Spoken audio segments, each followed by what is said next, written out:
Hi. While these two devices may look the same, they're actually very different. They do have one purpose in common, and that's to help keep us and our homes safe. But they do this in very different ways. This is an AFCI, an arc fault circuit interrupter, and this is a GFCI, a ground fault circuit interrupter. And understanding what they do and what they don't do is key to helping to ensure the safety of our families and our homes. So what I want to do today is talk about what they do, how they do it, and where they're required in our homes. Since GFCIs are more common, and most people know more about it, I'm going to start with the GFCIs, get those out of the way, and then we'll go from there. GFCI stands for ground fault circuit interrupter, and it's one of the most common safety devices in modern homes. GFCIs protect against ground faults, and a ground fault is when electricity takes an unintended path to ground. Let me give you a couple of examples. Let's say somebody's outside doing a project, they've got a power tool plugged into an extension cord, and the end of that extension cord is sitting in a puddle of water. Well, electricity can basically leak out of that extension cord and into the water. This is a ground fault. Maybe there's an outlet on an exterior wall of a home and it doesn't have a proper weather cover. This is no problem until it rains or until the sprinkler system sprays onto that wall and into the outlet. And at this point, electricity can basically run down the wall using the water as a path. This is another example of a ground fault. Maybe a hairdryer falls into a sink of water. Some of the electricity will flow into that water. And obviously, at some point, that hairdryer is going to short out and the breaker's going to trip. But at least momentarily, some electricity is going to flow into that water. Maybe a hot wire comes loose on a refrigerator and somebody walks up and touches it, and some of the current flows to that person. That's a ground fault. These are all examples of ground faults. And GFCIs have some circuitry inside that monitors the current that flows through the hot wire and through the neutral wire. And as long as those two currents are balanced, everything's just fine. Everything just runs along, no problem. But the second that circuitry detects any imbalance in the current, it will shut off power to this GFCI immediately. And I said the second, it's actually within just a few milliseconds that it shuts off power. And by doing that, it protects somebody from potentially being electrocuted. Let me give an example. Let's say you're using a hairdryer. The hairdryer is plugged into a receptacle. You've got 5 amps flowing from that receptacle through the hot wire to the hairdryer, and then back on the neutral wire back to the receptacle. So the circuitry inside that receptacle sees that the current is balanced. You've got 5 amps and 5 amps. Now let's say that hairdryer is dropped into some water. The electricity is going to take all paths back to ground. Let's say the majority of electricity is still flowing on the hot and back on the neutral wire. Well, let's say instead of 5 amps flowing back on the neutral wire, we only have 4.9 amps. So 1/10 of an amp is flowing through that water, maybe through the metal drain pipe back to the ground. That circuitry is going to detect that there's an imbalance, and it immediately shuts off the power to that receptacle and makes things safe to prevent somebody from being electrocuted. That's how GFCIs protect us. Another example of a ground fault is, let's say we have this toaster, and in this toaster, the hot wire comes loose and it's touching the metal body of the toaster.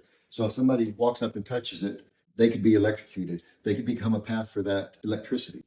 Well, if this is plugged into a GFCI protected receptacle, the second somebody touches that, part of the electricity will flow through that person, but it's going to be so instantaneous and so brief because this is going to detect it and it's going to trip. There's not going to be a lethal amount of current that flows through that person. And that's how these GFCIs protect us from being electrocuted. That's the importance of GFCIs. And because of their ability to protect us from electrocution, GFCIs by code are required basically in wet areas, kitchens, bathrooms, outside, in the garage, as well as a few other areas. Now, GFCI protection comes in two forms. You can have a GFCI receptacle or you can have a GFCI breaker. If you have a GFCI breaker installed, then it's going to protect everything on that entire circuit. The GFCI receptacle is only going to protect what's plugged into it, but that's not exactly true because these are designed where you can connect other outlets to them. That's called daisy chaining. And all the other outlets that are connected to this and fed off of this GFCI will also be GFCI protected. So one GFCI receptacle can protect multiple standard receptacles. So if you're upgrading your home, you just need to decide if you want to put in a few GFCI breakers or a lot of GFCI receptacles, or if you want to daisy chain other receptacles off of a few GFCI protected receptacles. Okay, now let's talk about AFCIs. To understand AFCIs, I think it's easier if we first understand what a circuit breaker is. A circuit breaker protects against overcurrent. Let's say you have a lot of things plugged into one circuit. Let's say you've got a 15 amp circuit breaker.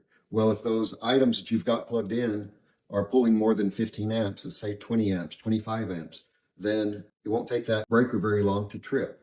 And the reason it trips, because if it didn't trip and you're pulling too much current through a circuit, the wires can get too hot, the insulation can melt, and you can have a fire. So that's what circuit breakers do, is protect against overcurrent and a resulting fire. However, circuit breakers are not designed to protect against another major electrical fire risk, and that's electrical arcing. And that's where AFCIs come in. AFCI stands for arc fault circuit interrupters, and they're designed to protect against arc faults. An arc fault is basically an electrical discharge that occurs when an electrical wire is damaged or you have a loose connection.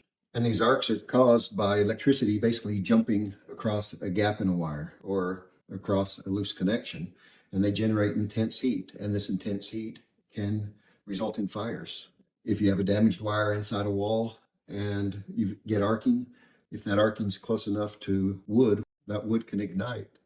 And that's how many electrical fires start in homes. In fact, arc faults are a leading cause of electrical fires in homes in the US. There's two main types of arc faults. There's series and parallel.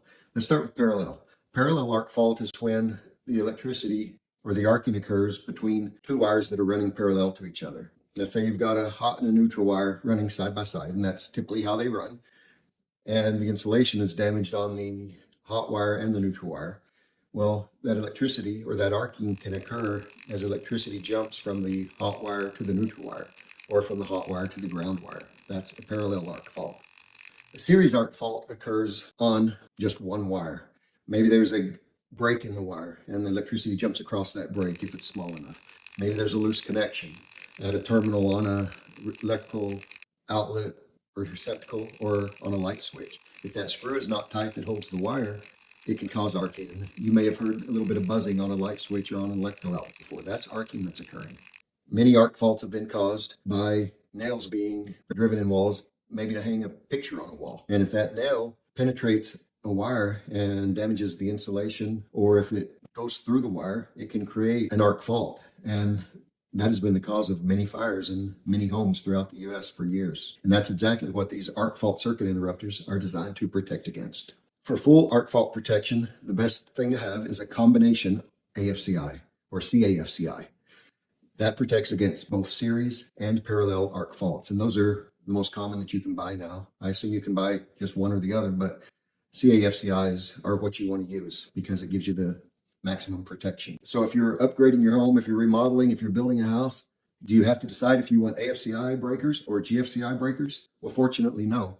You can get dual type AFCI or CAFCI GFCI breakers. A dual type breaker is going to provide both AFCI protection and GFCI protection, obviously, as well as overcurrent protection. So you get the maximum protection by getting the dual type CAFCI GFCI breakers. Now, be aware that these are a little more expensive than your standard breakers. The GFCI and AFCI receptacles are a little more expensive than your standard receptacles. A standard receptacle you can typically buy for $1 or $2. A GFCI receptacle is going to run you about $15 or $20. A typical circuit breaker is going to cost about $10 to $20. A GFCI or AFCI circuit breaker is going to run $50 to $70. So they are a little bit more expensive. But when it's your family safety, the safety of your home that you're trying to ensure, a little extra money is a very good investment. I hope this video has been helpful to you in explaining the difference between AFCIs and GFCIs and regular circuit breakers. I hope you've learned something, and I sure appreciate you watching. If you do have any questions or comments, please leave them in the comment section below, and I'll do my best to answer just as soon as possible.